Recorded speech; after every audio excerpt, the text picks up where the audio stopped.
Thank you, Michael. Who can forget the images that were all over the news in 2016 of children born to women who were infected with the Zika virus during pregnancy? Even in the US, 1 in 10 of these children develop microcephaly. What about the other 9 children? We don't know. Scientists are just beginning to understand what some of the less obvious effects are of Zika infection on the developing brain. One of the most frightening things about Zika is that many of these women didn't even know that they were infected when they passed the virus on to their baby. And many men didn't know they were infected before they passed the virus to others. You may not be seeing Zika too much in the news now, but it's still out there. Anywhere where the mosquito that transmits the virus is present.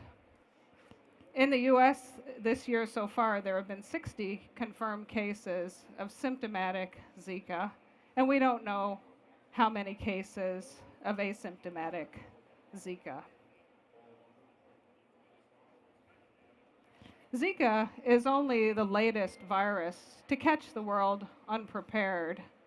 Over the past few decades, there's been a steady cadence of stories in the news of new viruses that are causing epidemics.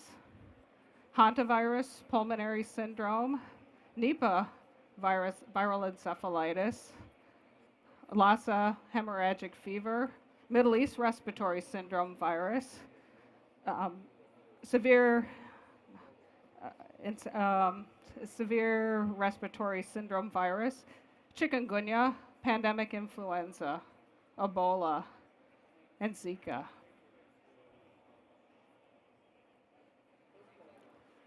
Let's take Ebola. Ebola outbreaks occur every couple years.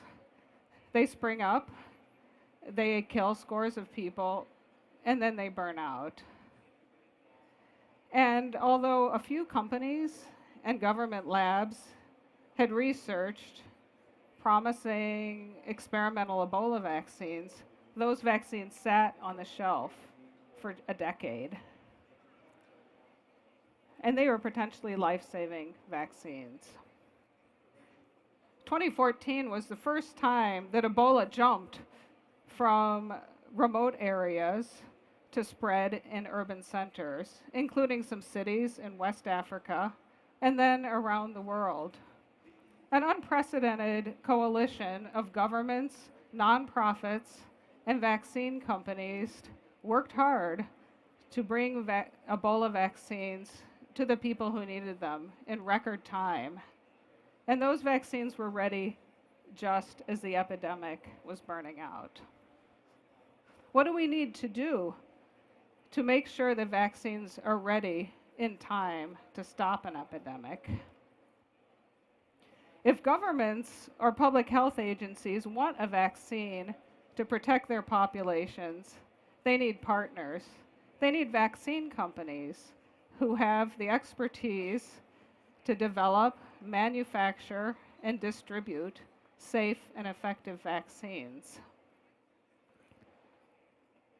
But vaccine development is hard. It takes a really long time. It's really complicated.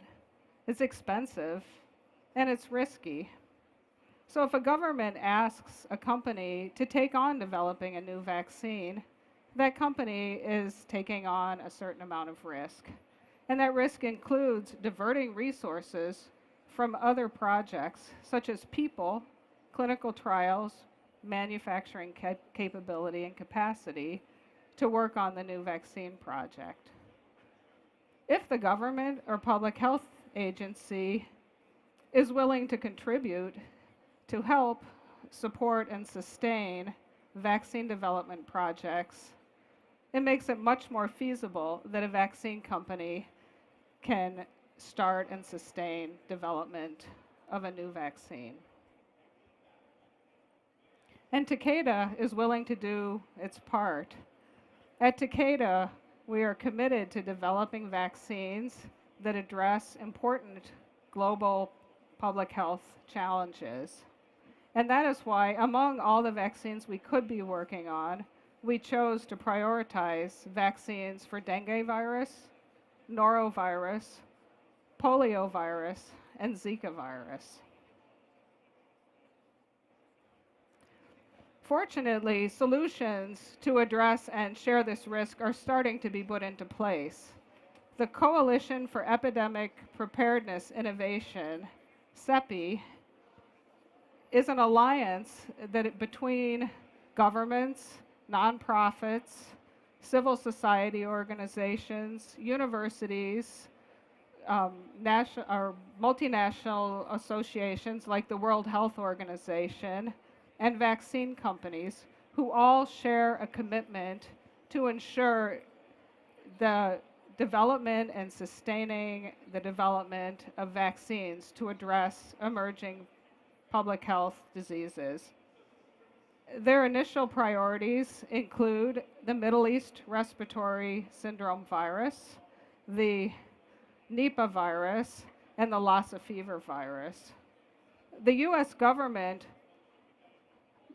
Biomedical Advanced Research and Development Authority, BARDA, supports funding for late-stage vaccine development and procurement of vaccines.